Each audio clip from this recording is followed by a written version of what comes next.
Bienvenue dans notre cours d'introduction à l'économie. Aujourd'hui, nous allons aborder un sujet très intéressant. L'économie est-elle une science?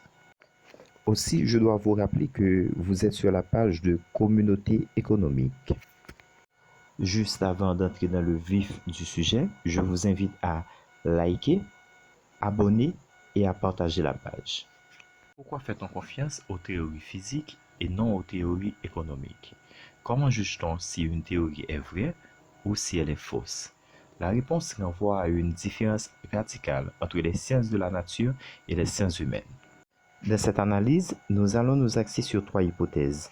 Premièrement, on ne peut pas faire une expérience contrôlée. Deuxièmement, il est difficile de faire des prédictions en économie. Troisièmement, l'objet d'étude de la science économique est trop instable. Généralement, on définit le caractère scientifique d'une théorie par le critère de Popper. Une théorie est scientifique, selon Popper, si elle est réfutable, c'est-à-dire si il est possible d'en déduire des énoncés qui ne sont pas nécessairement vrais, mais qu'on peut toutefois tester en les confrontant à la réalité. Ce qui nous amène au premier problème de la théorie économique, on ne peut pas faire une expérience contrôlée. Ça veut dire que l'on ne peut pas répéter une expérience plusieurs fois en faisant varier un seul paramètre. Prenons par exemple, en médecine, si vous testez un médicament, vous pouvez avoir deux groupes de volontaires choisis au hasard.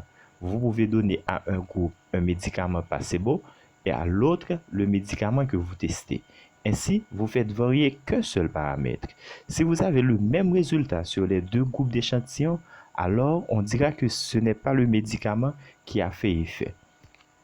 En économie, ceci n'est pas possible, vu qu'il y a un problème d'échantillonnage. Il n'y a jamais deux pays qui soient identiques. Vous ne pourrez jamais avoir ni de Haïti, ni de RDC, République démocratique du Congo. Ainsi, l'expérimentation devient problématique. Cela veut dire que vous pouvez essayer d'appliquer une théorie sur Haïti, une théorie économique sur Haïti. Cela peut marcher toutefois. Cependant, cela ne veut pas dire que si vous appliquez cette même théorie sur un autre pays de la Caraïbe, ça va marcher, étant donné que les paramètres sont variables. Maintenant, voyons le deuxième point. Il est difficile de faire des prédictions en économie. Existe-t-il des lois générales en économie? Entendons-nous d'abord sur le terme de loi. Les lois universelles que doit rechercher l'économiste théoricien doivent être de forme causale. Tel phénomène, en telle circonstance, est nécessairement suivi de tel autre. La discipline économique traite de phénomènes socio-complexes pour lesquels il est généralement impossible d'identifier toutes les causes qui interviennent dans la production d'une situation réelle. Les lois économiques sont abstraites au sens propre du mot, puisque chacune d'entre elles, prise de façon isolée, ne correspond à aucune situation concrète. Par cet aspect, l'économie ressemble à la météorologie. Bien sûr, personne ne conteste la qualité de science. Ils ont les mêmes besoins de prévision exacte, même impossibilité d'en produire. Mais au moins les lois élémentaires de la météorologie sont des lois physiques qui peuvent s'exprimer sous forme de relations mathématiques entre grandeurs mesurables. Rien de tel en économie.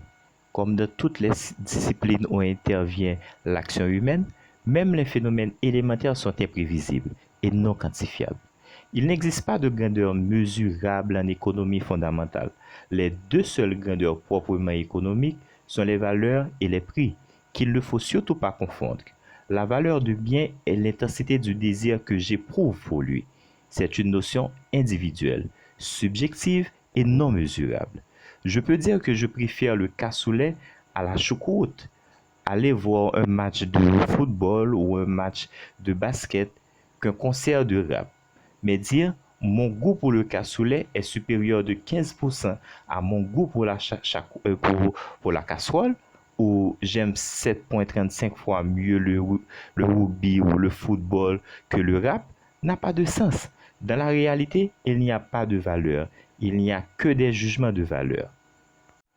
Et quant au prix, ce qui intéresse réellement les économistes sont justement le résultat. Ils cherchent simplement à analyser les chiffres. Ils n'existent pas indépendamment de ces processus et il n'y a pas d'autre façon de les connaître que de laisser les processus se dérouler.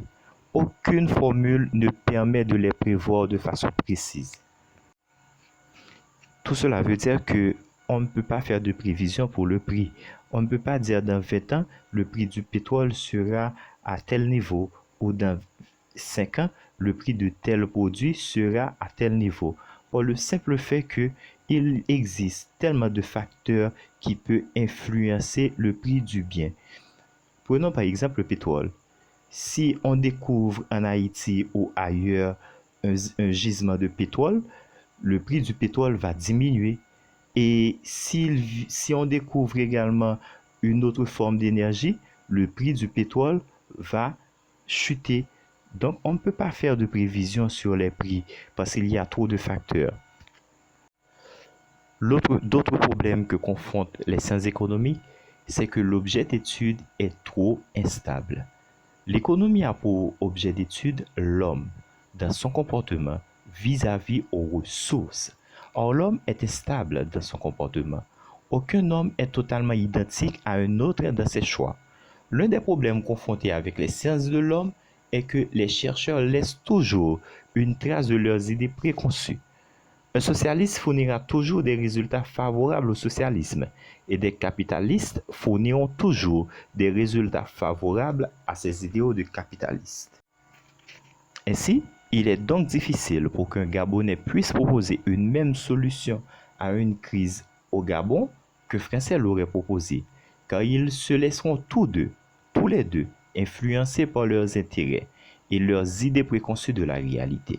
En fait, les économistes libéraux du capitalisme étaient déjà libéraux avant de formuler leur théorie, et Karl Marx croyait déjà à l'effondrement du capitalisme avant même de le prouver. Tout compte fait, il apparaît difficile de faire de l'économie une science parfaitement objective, et c'est pour cela qu'il a toujours eu des théories qui sont contradictoires à d'autres et qu'il est difficile de faire un tri. Il a toujours eu un rapport de force entre les écoles de pensée, ce qui fait que les théories dominantes ne sont pas toujours celles qui sont les plus exactes, mais le fruit de ce rapport de force. Rappelez-vous des années 80, la vague du courant de pensée économique libéralisme était considérée comme étant la plus pertinente. Cependant, nous avons compris que la globalisation n'était pas adaptée à les économies comme celle d'Haïti. Cependant, cette même théorie était favorable aux pays développés qui avaient de bonnes relations avec Haïti. Donc, voyez-vous, cette théorie était défavorable à l'économie haïtienne et favorable à l'économie américaine. Donc, il faut voir que les ténors de cette théorie ne faisaient que viser les intérêts de l'économie américaine. Donc, cette théorie était à la base biaisée. Voilà, je pense que cela peut vous aider à avoir une idée plus exacte de l'économie et de comprendre pourquoi souvent les économistes se plantent autant. Cependant, si vous avez aimé la vidéo, n'hésitez pas à nous donner un like, abonnez-vous et partagez. Merci beaucoup.